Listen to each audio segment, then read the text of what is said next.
meningkatkan iman kita. Sebab kalau pakai iman enak, sholat nikmat kalau pakai iman. Kalau pakai iman, sholat itu gampang diharapkan khusyuknya. Kadang-kadang model kayak kita, masya Allah, sholat aja nunggu iklan. Udah pakai mukena, udah rapi, udah wudhu, tinggal sholat doang, masih mantengin aja depan TV. Begitu iklan, anaknya teriak, "Mak, bisa kan sholat, Mak?" Sholat tadi ya. Sholat awal-awal cakep, belum terganggu. Allahu Akbar, Bismillahirrahmanirrahim. Hatinya bilang, masih iklan. Alhamdulillahirabbil alamin. Sinetron belum mulai. Begitu sinetron udah mulai, anaknya teriak, "Mak, sinetron mana?" Masya Allah, tabarakallah. Bagaimana kita mau khusyuk? Makanya sholat kita khusyuk kalau ada iman. Nih besok kita taraweh. Insya Allah mudah-mudahan lah, saya tahu lah orang sini mah Masjid Jami Binal Ummah kalau udah taraweh, masya Allah jamaahnya penuh sampai keluar malam pertama. Kalau malam pertama, masya Allah, tabarakallah, yang tua datang, yang muda datang, hebat ibu-ibu bang, ibu-ibu hebat. Waktu isanya belum tiba, orangnya belum nyampe, jangan nyampe. Akan kampling. Kenapa malam pertama jamaahnya penuh? Saya kan karena memang sama kayak RW tadi sampai sama-sama dosen kita ya RW ya. Sering kita teliti kecil-kecilan begitu. Kenapa sih di jamaah kalau malam pertama penuh? Di mana-mana jamaah penuh. Ternyata jawabannya sederhana Pak Ustaz. Jawabannya ternyata makmum belum paham. Mana imam bacanya pendek, mana imam bacanya panjang. Semua. Entar aja udah begitu seminggu, ada makmum mau tarawih nanya dulu sama temennya. Ini kan dikeper. Dikeper ini bos. Nah, ini kita sama. Mau kasih pindahan dari keper. Makanya ini kita hadir kumpul karena meningkatkan iman. Puasa, kalau pakai iman enak, itu puasa enak nikmat. Kalau pakai iman, ini mah kadang-kadang masya Allah, tabarakallah puasa kan yang namanya panas ya. Tengah hari panas begitu, jangankan lihat makan, lihat minuman, lihat kecoa udah kayak korma. Lagi lapar betul nggak? Ibu-ibu di dapur lihat anleng, itu pakai sirup ini. Tuh, coba kalau pakai iman. Kayak kita nama orang awam semua, sama Ustaz, saya juga awam. Apa itu awam? Awam itu tandanya amalannya sedikit, dosanya banyak. Ini kita semua orang awam. Coba lihat bagaimana sholat kita. Kadang-kadang hatinya udah khusyuk, bener. Rokaatnya lupa. Wah, gimana? Bener ya? Segitu orang awam. Kadang-kadang orang awam sholat isya, masya Allah, tabarakallah, cakep. Pulang kerja memang udah lembur. Assalamualaikum, kata bininya. Waalaikumsalam, Mang. Masya Allah. Udah pulang, Mang, udah makan, udah alhamdulillah. Begitu cakep bini mah. Tanya dah tuh, Mang, udah pada sholat? Belum. Anak-anak udah pada sholat? Belum juga. Udah, pada wudhu kita sholat bareng sama papa. Cakep nggak? Namanya orang awam sholat isya kan gampang, sholat jamaah. Suaminya jadi imam, bini sama anaknya jadi makmum, betul nggak? Emang dasar orang awam pikirannya uyung aja. Dia sholat rokaatnya udah cakep, ruku bagus, ujungnya assalamualaikum, sholat isya. Selesai salam, anaknya di belakang saya, Pak, kayaknya tadi 5 rakaat dah. 5 rakaat. Isya mah 4 rakaat. Tadi kayaknya 5 rakaat. Bingung, gak yakin, nanya sama bininya, Mah, tadi berapa rakaat? Gak tahu, aku bingung kan. Kagak khusyuk semuanya itu. Itu kita orang awam tuh, bener ya? Ngaku kita orang awam. Betul gak? Makanya melalui Isra Mi'raj ini dibakar kadar keimanan para sahabat dulu. Selesai pulang Isra Mi'raj, paginya Nabi cerita. Di situ ada Abu Bakar, di situ ada Abu Lahab, Ada Abu Jahal, Abu Sufyan, dan Abu yang lainnya. Abu Bosok nggak ada.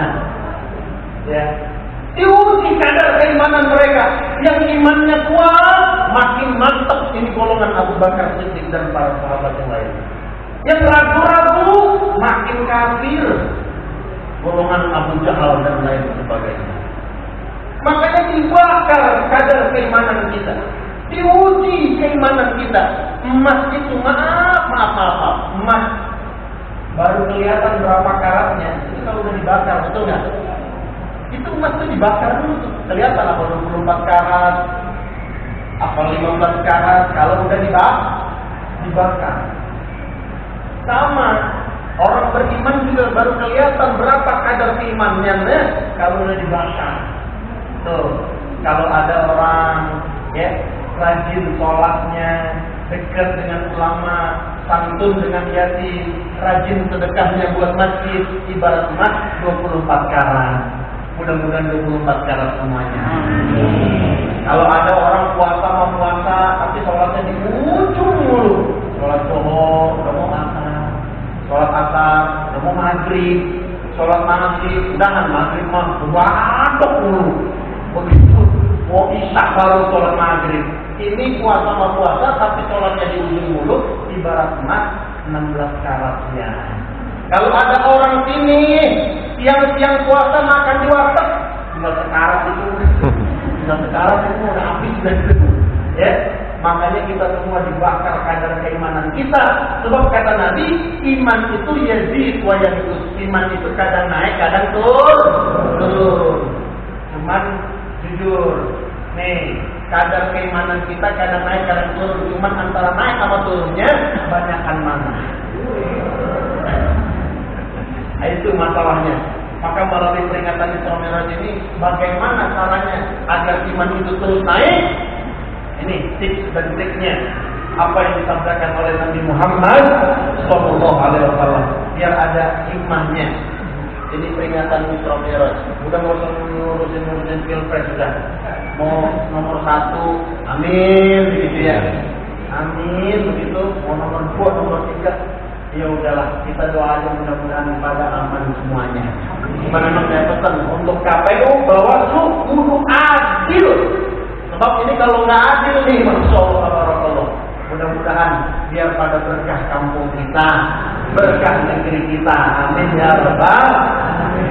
Ini kata Nabi, orang kalau pengen imannya naik, imannya mau meningkat, kata Nabi, arba'un man wajada fihinna qad istakmala iman. 4 perkara, kalau 4 perkara ini ada, insya Allah imannya cenderung naik, cenderung hari cenderung naik. Insya Allah. Sebab kalau iman naik bagus. Kadang-kadang ada orang kita imannya naik kalau cuma punya duit. Kalau cuma punya duit imannya naik. Masya Allah, curhat sama Ustaz coba dah pikirin saya tuh pikirin dia. Ya, dia cerita begini, pinjaman online lah, judi online, segala macam. Ustaz, mana anak pada sakit, kerjaan lagi kagak bagus, mana bini lagi hamil, hati aja, begitu. Kan puyeng tuh, mana kondangan banyak, kan begitu. Pusing dia. Akhirnya apa? Sholat jamaahnya rajin. Kamu berdoa sampai nangis. Ngaji rutinnya datang. Kita bilang gitu, oh, nah ini cakep nih, jamaahnya rajin, sholatnya bagus, ngaji datang, rutin dan ngaji datang. Ya Ustaz, emang lagi kondisi saya lagi begini nih. Ada orang gitu, ekonominya lagi lemah, imannya kuat. Wah, sebulan 2 bulan, wah begitu udah selesai, nanya kita, bang, kagak datang lagi ke masjid, udah gak lagi ngaji rutin, apa kata dia? Alhamdulillah Pak Ustaz, masalah saya udah kelar. Gitu. Jadi kalau masalahnya banyak datang ke masjid, begitu masalahnya kelar, jauh lagi dari masjid. Ada orang model begitu. Ada orang yang imannya naik, kalau lagi punya duitnya banyak, imannya naik. Ada yang model begitu. Nah kita, bagaimana agar iman kita naik? 4 perkara. Satu ya. Satu dulu nih. Satu, man ahabba lillah.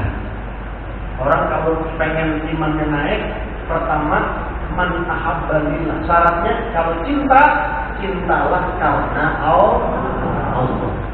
Ini saya mau tanya nih, Jamal bin Al-Rumah, cinta sama Allah? Cinta dalam masa amat cinta. Cinta sama Allah, cinta sama Islam, cinta sama Nabi, cinta sama duit. Cinta banget Ustaz. Jangan pakai aja. Kadang-kadang orang masya Allah, memang kita tahu duit kagak dibawa mati, betul nggak? Tapi kalau nggak ada duit, rasanya kayak mau mati, rasanya gitu katanya ya. Nah, kalau kita cinta karena Allah, silakan nyari duit. Di sana ada halal, ada haram. Kalau halal ambil, kalau haram tinggalin. Itu namanya cintanya karena Allah. Cinta sama duit, tapi cintanya karena Allah. Contoh ibu-ibu nih, ibu contoh setiap bulan dikasih duit sama suami 10 juta. Nanti kenapa? Romantis. Dikasih duit 10 juta. Bulan berikutnya dikasih duit 15 juta. Jangan ambil dulu. Amin. Nanya dulu. Istri soleha nanya dulu. Bang, setiap bulan biasa ngaji 10 juta. Ini tuh, gaji 15 juta nih. Ini yang 10 juta neng bawa dulu nih. Nah yang 5 juta mau nanya dulu di mana nih? Ini halal apa haram? Kalau halal saya ambil. Kalau haram enggak ada. Jangan bang, nanti gimana anak-anak kita? Bang, suami, bang, bini kita nanya nggak begitu? Agak. Ini bagaimana kita mau nikah kalau begitu Ustaz?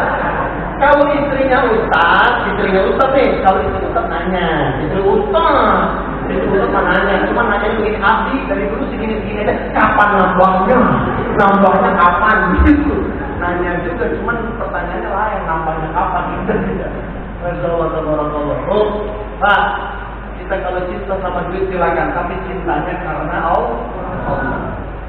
Suami, istri, laki, perempuan, laki cinta sama perempuan cinta sama laki, silakan, memang kodratnya seperti itu. Betul nggak? Apalagi Islam mengajarin agama yang jelas. Laki-laki harus jadi laki-laki, perempuan harus jadi perempuan, dan laki-laki harus nikah sama perempuan nikah sama laki-laki. Nggak boleh dibalik-balik. Sebab dalam Islam laki-laki ibarat matahari, perempuan ibarat rembulan. Bencong gimana Ustaz? Bencong itu gerhana. Bingung itu, laki gerhana saat itu bingung itu, bulan sama matahari itu. Bingung itu. Ya, kalau ada orang bencong banget, gerhana total. Nah, makanya kasih pendidikan anak-anak kita yang terbaik. Selesai sekolah trenin. Ini zaman sekarang udah kacau. Ya, hati-hati. Ustaz juga kalau udah bisa lenggang-lenggok, ngelenjek banget tuh Ustaz laku. Ya enggak? Apa yang bisa diharapin coba? Makanya kalau laki-laki jadi laki-laki, perempuan jadi perempuan. Sebab kita ini susah ngedidik anak-anak zaman sekarang. Ini saya mau tanya, Pak, Bu, pengen punya anak pinter atau punya anak benar? Yang bagus mah udah pinter, bener ya maksudnya. Tapi kalaupun anaknya terlalu pinter, yang penting bener. Ustaz, anak saya jelek, gak apa-apa, yang penting bener. Asal jangan bener-bener jelek. Biarin anaknya pinter, yang penting bener. Bagaimana supaya anak pinter? Sekolahin. Bagaimana biar anak-anak benar? Tanamkan pendidikan agama. Kalau orang zaman dulu mah nggak pinter-pinter, sekolahnya juga nggak tinggi-tinggi, tapi hidupnya pada benar. Beda sama orang zaman sekarang. Orang sekarang banyak yang pinter-pinter, tapi hidupnya pada kagak benar. Contoh, orang zaman dulu tuh kalau orang hamil, larinya kemana?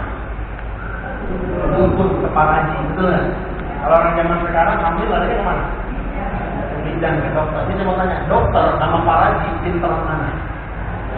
Pinter dokter mah kuliah. Tapi yang dokter nggak bisa, paraji bisa.